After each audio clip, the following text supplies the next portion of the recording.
నమస్తే రమగారు. నమస్తే జయ. రమగారు, మనం దసరా సందర్భంగా నైవేద్యం చేసి చూపిస్తున్నాం. ఇవాళ ఏం చేయబోతున్నాం? అమ్మవారికి అత్యంత ప్రీతిపాత్రమైన గుడాన్నం.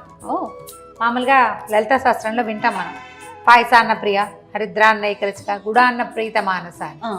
బెల్లపు అన్నం ఏమి లేదు, ఇందులో పాలు పోయాం, పరమాన్నపు హడావిడి ఏం లేదు. గుడ అన్నము బెల్లంతో కలిపిన అన్నం. మనం ఏమీ చేయలేకపోతే ఒట్టిగా అన్నం వండితే దాని మీద కాస్త బెల్లం పొడి చల్లి కలిపినా గుడాన్నం అయిపోతుంది. శాస్త్రానికి మనం సరిగ్గా సాంగంగా రుచికరంగా మరింత నెయ్యితోటి చక్కటి అనుపానాలతోటి చేసి పెడితే అమ్మవారికి చాలా నచ్చుతుంది. మహిషాసుర మర్దినికి గుడాన్నం చాలా ఇష్టం అని చెప్తారు, ఆమెకు పెడతారు. సో గుడాన్నం చేద్దాం. ఇది ఇత్తడి గిన్నెలో చేసుకోవచ్చు, ఓపెన్గా. కుక్కర్లో అన్నం వండేసి కూడా చేసుకోవచ్చు. మనం కుక్కర్ తోటి చేద్దాం. ఒక గ్లాసు బియ్యానికి గ్లాసున్నర దాకా బెల్లం వేసుకోవాలి. బెల్లాన్ని ఏం చేద్దామంటే ముందు ఒక గ్లాసున్నర, ఒక కప్పున్నర బెల్లంలో కాసిన నీళ్ళు పోసి, మరి కాసిన పోయొచ్చు. ఒక హాఫ్ గ్లాస్ నీళ్ళు అనుకోండి, కప్పున్నరకి ఒక అర గ్లాసు, ఒక అరకప్పు నీళ్ళు పోయటం, వెలిగించేది స్టవ్ మీద పెడితే అది నిదానంగా కరుగుతుంది. ఈ లోపల కుక్కర్ పెట్టేద్దాం. మనం కప్పు బియ్యానికి 2 కప్పుల నీళ్ళు పోసాను. మీరు ఇది సన్న బియ్యం, ముతక బియ్యంతో కూడా, అంటే బాగా మన ఒక పట్టు బియ్యం, సింగిల్ పాలిష్ దాంతో చాలా బాగుంటుంది.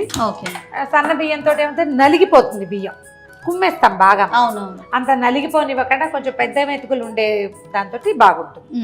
అన్నానికి మంచి సువాసన రావడానికి ఒక స్పూన్, కొంచెమే ఎక్కువ వద్దు, ఒక అర స్పూను నెయ్యి నీళ్ళల్లో వేసేయండి. విడిగా వండేటప్పుడు ఏం చేస్తామంటే ఉడకబెట్టి ఉమ్మగిల్లేటప్పుడు నెయ్యి వేసుకోవచ్చు. మనం కుక్కర్ మూత పెట్టేస్తాం కదా, అందుకని ముందే వేసేస్తున్నాం. మామూలు రోజుల్లో కూడా నైవేద్యం కింద పెట్టుకోవచ్చు కదండి. ఇది ప్రత్యేకంగా గుడాన్నం అమ్మవారి నైవేద్యంగానే పెడతారు. ఇక ఏ దైవానికి గుడాన్నం చెప్పరు. అమ్మవారు పెట్టాలి, శుక్రవారం అట్లా పెట్టాలనుకుంటే లక్ష్మీదేవి కూడా గుడాన్నం చెప్పరు. గుడాన్నము శక్తి కలిగిన ఆహారం. పాయసాన్నాలు అవి పెడతాం, లక్ష్మీదేవి పాయసం చేస్తాం కదా.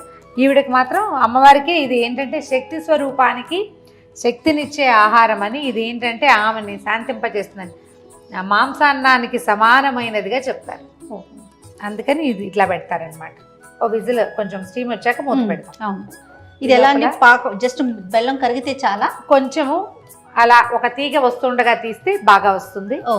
అంత మటుకు ఉండనిస్తే బాగుంటుంది. చిక్కపడుతుంది బెల్లం పాకం, అప్పుడు పోస్తే బాగుంటుంది. ఇది వరకు ఏం చేసేవాళ్ళం అంటే అన్నం ఇత్తడి గిన్నెలో కనుక ఉడికితే ఉడుకు పట్టేశాక, అంటే అన్నం ఉమ్మగిల్లాక బెల్లం దాని మీద చల్లేసి ఒక 2 స్పూన్లు నెయ్యి వేసి మూత పెట్టేవాళ్ళు. ఆ వేడి బెల్లం కరిగి పాకం వచ్చేది. అలా కూడా చెయ్యొచ్చు. మనకేంటంటే కొంచెం పొద్దుటిపూట చకచక అయిపోవటం కోసం కొన్నైనా స్పీడ్గా అవ్వాలి కదా ఐటమ్స్.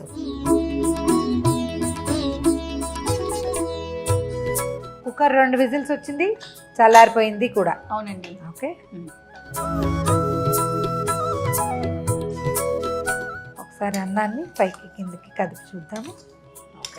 నెయ్యి వేసాం కదా రమ్మగారు, చక్కగా బాగా వేరేపడి, అంటే పైన పొడిపట్లాడుతుంది, అడుగున కొంచెం మెత్తగా ఉంది.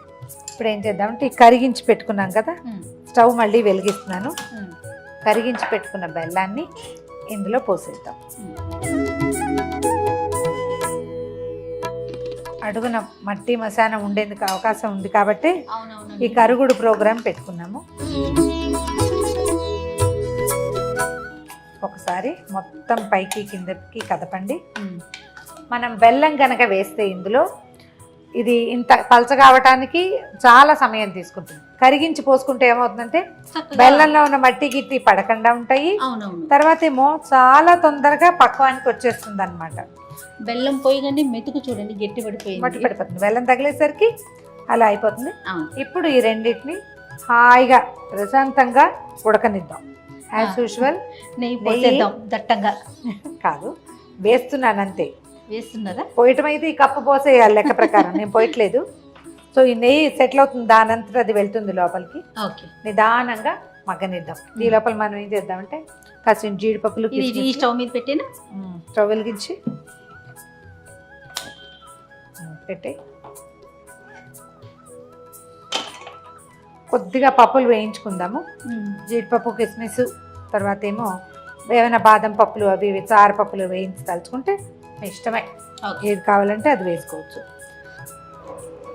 కాసిన కిస్మిస్లు, కొంచెం జీడిపప్పు, పెద్ద పెద్ద జీడిపప్పులు కనపడితే వాటిని ముక్కలు చేసేస్తాయి చేతులు అలాగా. అలా అలవాటు అయిపోయింది. అలా అలవాటైపోయింది. ఇంత పప్పులు నేను డిస్ప్లేకి కూడా వేయను, ఎందుకో అలా అనిపిస్తుంది. స్పూన్కి ఒక 2 ముక్కలు, ఒక ముక్క వస్తే ప్రతి వాళ్ళకి సంతోషంగా ఉంటుంది. పెద్ద పెద్ద పప్పులు వేసాము అనుకో ఎక్కువ మందికి రాదు, ఎక్కువ సార్లు రాదు, పంటికి అప్పుడో ముక్క తగలదు.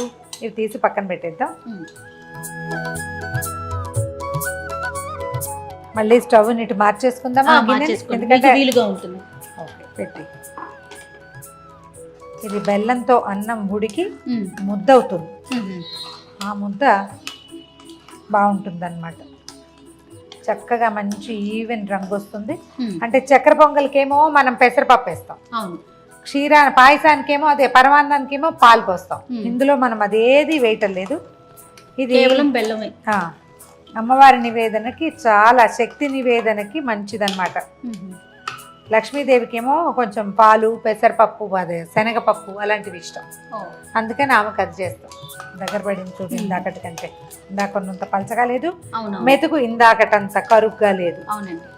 చాలా చోట్ల దేవాలయాల్లో అభిషేకం చేసిన రోజున అమ్మవారికి గుడాన్ని నివేదన చేస్తారు.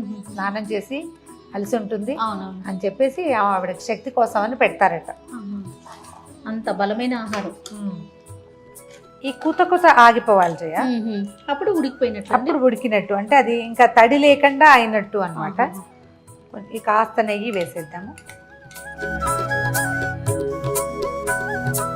కర్పూరం ఏమైనా వేస్తారా గారు? పచ్చకర్పూరం వేయంగానే దీనికి పొంగలి వాసన, చక్కెర పొంగలి వాసన వచ్చేస్తుంది. ఏలక పొడి వేసుకుని బాదం పప్పు, కిస్మిస్లు అవి వేసేసుకుంటాము. అడుగు వదిలేస్తుంది చూడు. అవునండి, మనకి గిన్నెలో అయితే బాగా కనిపిస్తుంది. మనం వేసిన నెయ్యి కూడా మెల్లిగా బుడగల రూపంలో వస్తుంది. కుత తగ్గిపోయింది, నెయ్యి వదిలిపెడుతోంది. ఇంకొంచెం నెయ్యి వేస్తే ఇంకా కొంచెం బాగా వదిలిపెడుతుంది. ఈ స్టేజ్లో ఆపేసి చూడు ఎట్లా ఉందో. మనం వేస్తే అట్లా ముక్కలుగా పడాలన్నమాట. ఇందాక మొదట పోసినప్పుడు తీర్థానికి తీర్థం, ప్రసాదానికి ప్రసాదంగా ఉంది. ఇప్పుడు చూడు చక్కగా ముద్దగా అయిపోయింది. స్టవ్ ఆపేద్దాము. ఏలక్కాయ పొడి వేసుకుందాము. ఒకవేళ మీకు చాయిస్ ఉంటే అది కూడా నువ్వు అన్నట్టు పచ్చకర్పూరం వేసుకోవచ్చు.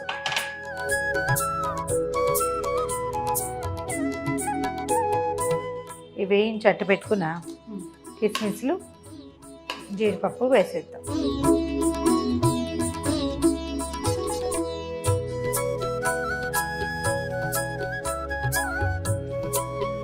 దించేద్దాం.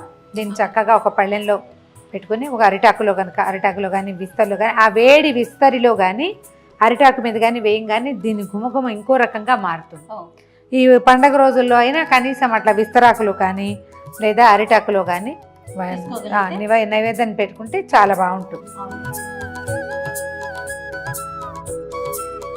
ఘుమఘుమలాడే కూడాను అమ్మవారికి అత్యంత ప్రీతిపాత్రమైనది. ఒక కప్పు చేస్తే చిన్న గ్లాసు ఇంత అయింది.